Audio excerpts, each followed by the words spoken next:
The best-case scenario for expansionary fiscal policy is when there are lots of underemployed resources in the economy, and the government is good at identifying and targeting these resources.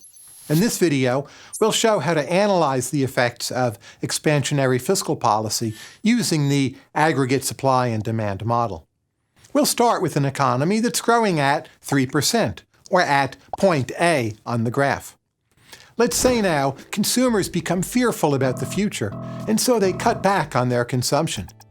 Assuming no other changes in the economy, a drop in consumption shifts the aggregate demand curve to the left and down.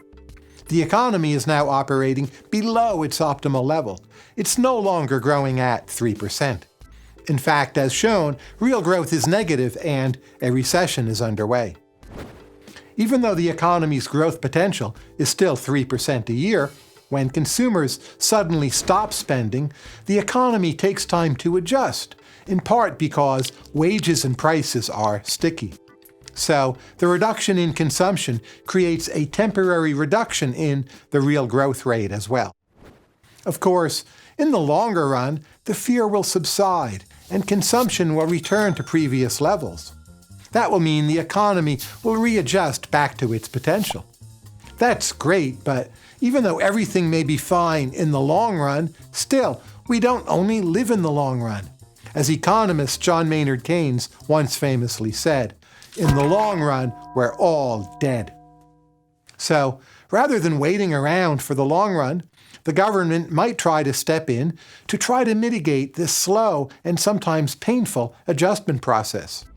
By increasing spending, the federal government can try to counteract falling aggregate demand. Or the government could decrease taxes, hoping to increase private consumption. For now, let's assume the government decides to increase its spending to combat this economic slump. An increase in government spending, if done with sufficient promptness, will increase the velocity of money, causing the aggregate demand, or AD curve, to shift to the right.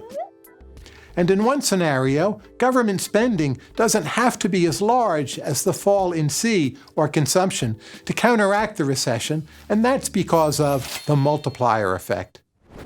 Now, we've demonstrated a situation where expansionary fiscal policy perfectly offsets the initial fall in consumption.